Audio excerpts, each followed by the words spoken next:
Kotaku could be in deep trouble as former Activision Blizzard CEO Bobby Kotick sues parent company for alleged defamation on controversial gaming site.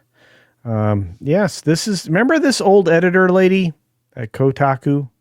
No, I kind of don't care about internet personalities. Ooh. Jen Glennon. I genuinely don't know who this is. Okay, I'll show you another picture maybe someday. Anyway, so in a move that could significantly impact Kotaku and its parent company, Go Media, former Activision Blizzard CEO Bobby Kotick has filed a defamation lawsuit alleging deliberate misrepresentation by two of the media group's outlets. Filed in the Superior Court of Delaware, the suit specifically targets Kotaku and Gizmodo, citing coverage that referenced long withdrawn allegations unrelated to the topic at hand. Yeah. What is that? What does that even mean? So, do you want to break this down, Jonas, real fast? No, I was actually coming in to hear about this. I knew that Kotick was suing them for defamation because of their reporting, but he waited until a lot of things had settled before he did that. Also, I'm kind of curious why he waited so long, considering the value of Kotaku has gone down so far. Okay, so some of the claims that were made by people he is alleging were made by the Guild, the Writers Guild, to like fan the flames of potential controversy in his organization.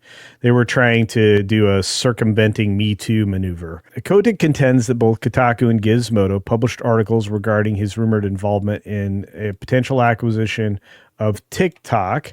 Kotick alleges that the outlets unnecessarily revived past accusations. These are the things that he's upset about against him that had already been dismissed as part of their coverage.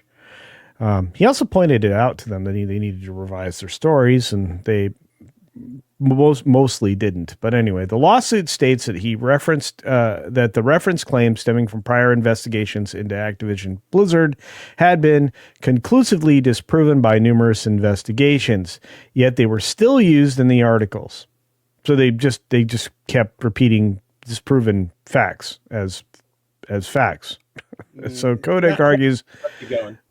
Yeah, so this Kotick argues this inclusion served no journalistic purpose and was designed to cause reputational harm. So, in other words, if the outlets knew that these were really not legitimate allegations... Okay, or keep going. Finish out, because I have context, but close out.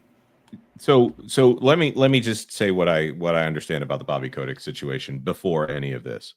There was allegations of some kind of like Cosby rooms, and that's about as specific as I'm going to get.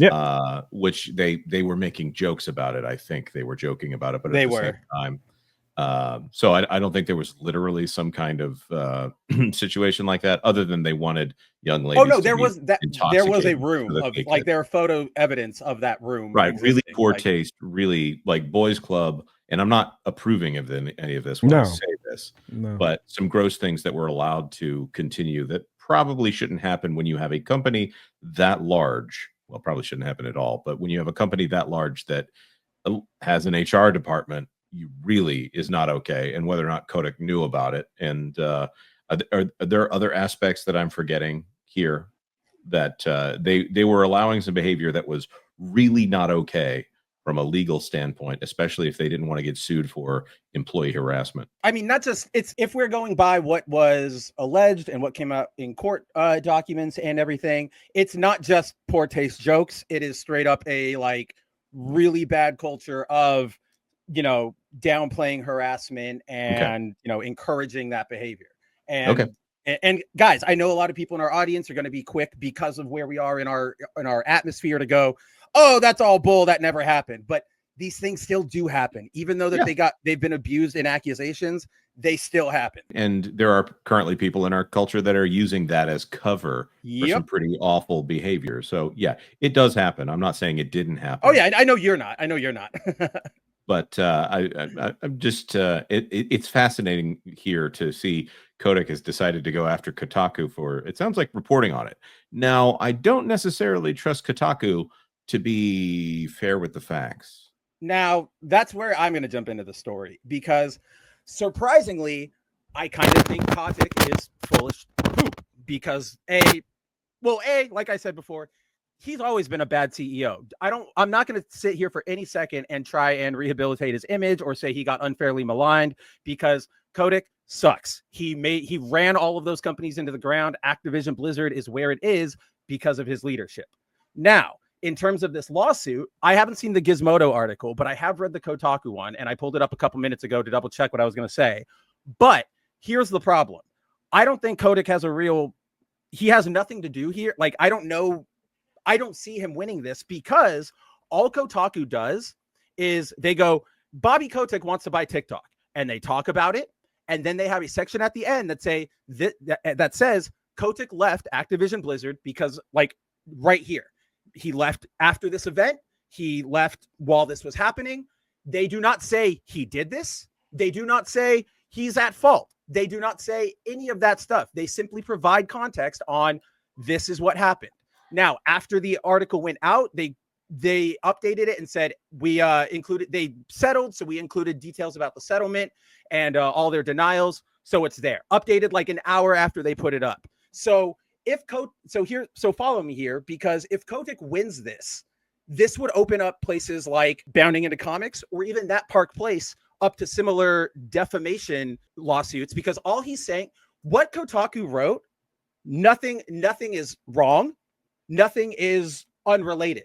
Why is he suddenly going after TikTok? It's because he's not at Activision anymore. Why isn't he at Activision anymore? Well, here's the series of events. CEO. Right, exactly. So we know that, for example, that Park Place or Bounding into Comics, if Taika Waititi comes out and he says, oh, I'm opening up a charity to give computers to kids. And then we would, me or Marvin write an article that says, Taika's doing this, but don't forget that he's also kind of a butt because he treated, Thor Love and Thunder with like disdain and everything, If Kotick wins, then Waititi can go, that had nothing to do with my charity and it's negative, so I want it gone. And you guys are in trouble now. So what we're saying here is, as much as we dislike Kotaku, we don't want Kotick to win this one. Bingo bongo. Isn't this the guy that had Activision sue CBS Paramount over the Star Trek IP because they wouldn't let him make? Yeah. I'm kind of with Spencer on this one. I mean, if that happens, everybody's you're already to the point where Ubisoft is threatening to sue you if you talk bad about what they're doing or who's doing what or whatever. That's not harassment. That's just, we don't like your stuff and we don't like how you've handled something, or we don't like you do something. If this continues, who's even going to care anymore? Who's going to care about any of this? Nobody, because you can't say anything. You can't review anything. You can't talk about anything without being worried about getting sued. If they want to go to these extremes, let them. I highly doubt it's going to do them any good. Is a misattributed quote a problem? If it's not corrected, if they're given the opportunity to correct it and they refuse to do it, it is a problem. I have a feeling that there's going to be, I don't know. I think that's going to get pushed, but regardless, I feel like no quote from him though. No. It was a reference to the other part of the story, which Marvin alluded to, which is the Mr. Beast misstatements that Kotaku placed on his. I don't care about that. Something loser. Jimmy said. I have no idea what he's up to. Regardless, I'm starting to feel like there's going to be a lot of retrial of journalistic integrity and transparency in the courts for probably the next 3 to 5 years. Yep.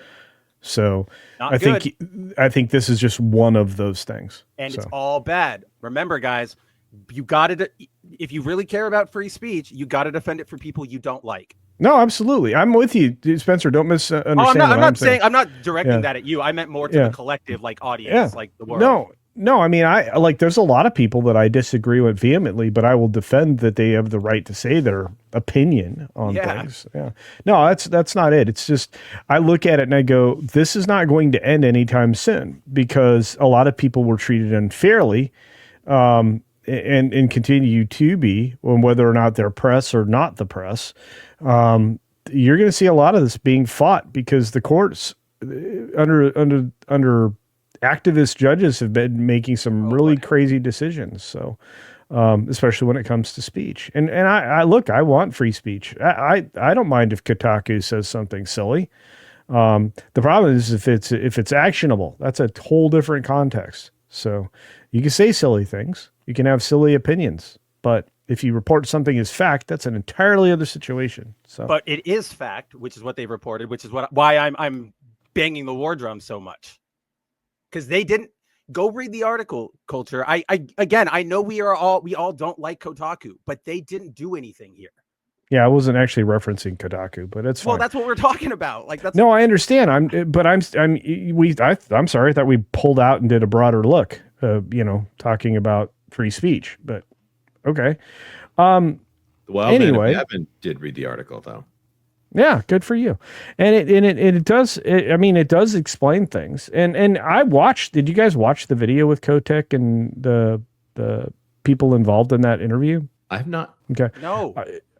I did, because it came across it last night before I was even aware of this, that we had an article on it yesterday. Regardless, I just thought it was fascinating because Kotick was making a point, and the guy that was the interviewer, and I can't recall his name, but he's pretty popular and seems to be pretty fair and centered, was just kind of giving him room to run. I'll try to relocate that video for you guys to take a look at, but there's some elements in the story that Marvin put together and maybe other people have seen that may not have made it entirely clear what that conversation was about and explicitly what Kotick's complaints were, because I think some of those have largely been missed. Regardless, I'm not going to defend that guy. I didn't like him. I agree with Spencer's characterization as far as being a poor leader and leading Activision Blizzard into the position where they had to be sold off to Microsoft, which is going to further damage that company forever. It's probably basically over at this point, and I think WoW is probably the last thing that's clinging on to hope. But those are my perspectives. Where is WoW Classic at this point? Like, is it caught up already? I don't even know. Does anybody know? Because I feel like that's the only thing people really care about. But then I know that they're already up to the one that people liked, which was the Cataclysm or whatever. So I'm like, okay, where do they go from here? Yeah, the ground. So I have no idea.